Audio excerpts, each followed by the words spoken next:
Let's start with the US tech war against China. So some call it the new Cold War.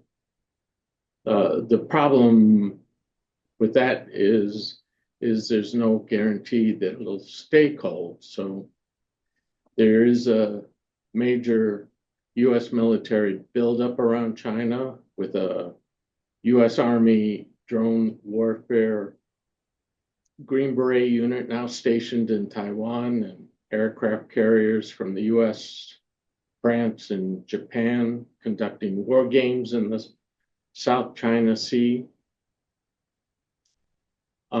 Nancy Pelosi's visit to Taiwan in 2022, the first high-level US official visit since the 1990s, was a provocation challenging China's sovereignty, and it was backed with an unprecedented escalation in US military activity in the region, which came dangerously close to sparking a hot war. So whatever we call it, a new Cold War, an economic war, a trade war, or a tech war, the US has made China's science and technology a target. The US has imposed strict limits on technology transfers, restricted access to semiconductors, sanctioned Chinese tech companies, blocked academic research and collaboration, and halted many scientific exchange. Now, this didn't just start, it really began in 2011 with Barack Obama's pivot to Asia, which was a Cold War style containment policy. The pivot to Asia was primarily a military operation, but it also introduced export controls on advanced technologies. As a military operation, it involved moving 60% of the US naval forces into the Asia Pacific region, militarily surrounding China, and expanding military exercises like RIMPAC, the world's largest naval war games. The tech war escalated significantly during Donald Trump's first presidency with trade restrictions and sanctions on Chinese firms, including Huawei and ZTE. With Joe Biden, even more severe restrictions were imposed. The US also expanded military and technology alliances against China, like AUKUS, which some call the Asian NATO, and the US, Japan, South Korea Trilateral Pact. In the first few days of his second term, Trump implemented more aggressive export controls. The media is calling it a tough on China policy. Just 2 days ago, Trump's State Department removed the statement, "We do not support Taiwan independence," from its US Relations with Taiwan webpage. The Financial Times reported this week that Trump has threatened China with 60% tariffs, and he may ban Nvidia semiconductors. Why are semiconductors such a big deal? Well, semiconductors are the foundation of modern technology, enabling the functionality of virtually every device and system we use today. You know, every automobile made since the 1970s has required semiconductors in order to operate. Biden's Commerce Secretary said, and I quote, "The goal is to limit China's access to advanced semiconductors that could fuel breakthroughs in artificial intelligence and sophisticated computers." Well, despite the restrictions, China has been making significant strides in semiconductor technology. Huawei is developing advanced high-powered chips, and the performance of its new Ascend 910C compares to Nvidia's H20, the GPU used to build DeepSeek R1. While DeepSeek was trained on the Nvidia H20, it used the Ascend 910C for inference. That's the process where a trained AI model draws conclusions.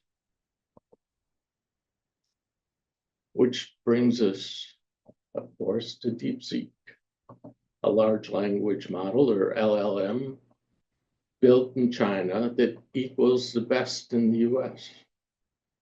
It was developed, as you've heard, it was developed using less data and computing power and at a fraction of the cost of US models. With the release of DeepSeek, it profoundly became clear that the US is not winning its tech war against China. Instead of falling behind, China has showed its strength. It's not just DeepSeek. China has built entire high-tech industries that now dominate globally.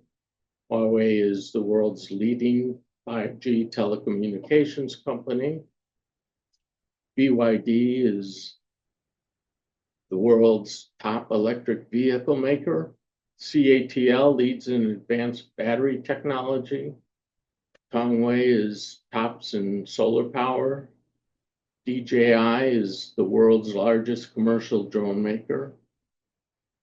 US restrictions have not stopped China.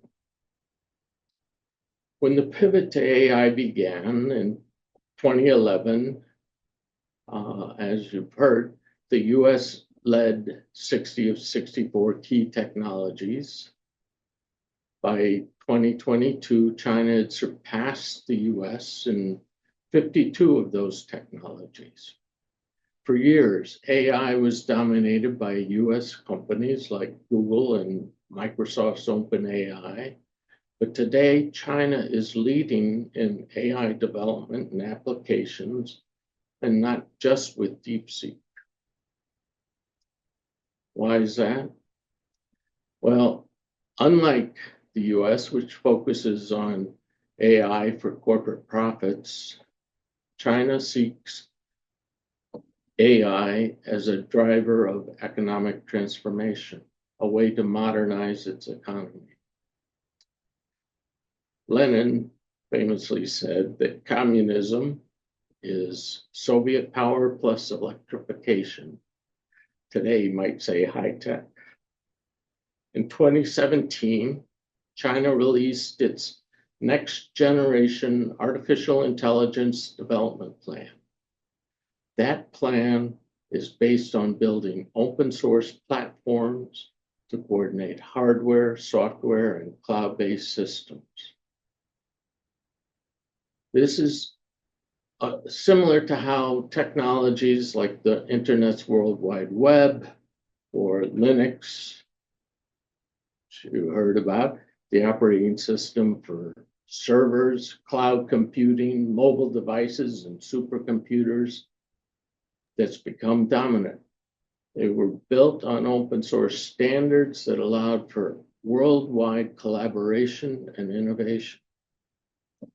Accessible, open source AI can overtake the for-profit proprietary tech monopolies. One of DeepSeek AI's most groundbreaking features is its ability to run on low-cost hardware, including laptops, even smartphones, making AI more accessible than ever before. This decentralized approach contrasts with how AI is used in the US, where companies like Amazon and Walmart deploy closed AI systems for worker monitoring, automation, and robotics, while also using it to cut wages and suppress union organizing. The potential benefits of AI, of treating AI as a public utility, are immense. Rather than displacing workers or driving inequality, open access AI can be used for equitable planning of production and distribution. China is already leveraging AI for You are public at 10 minutes, services. Gary. I'm sorry? So you are at 10 minutes now. Oh, So if you would please wrap up. okay. China is leveraging AI for public services. It's embraced smart cities and so on. Despite the US restrictions, China continues to advance in AI, semiconductors, and other high-tech industries. China is shaping the future of global technology, and AI could play a key role in the economic planning of production and services to meet people's needs.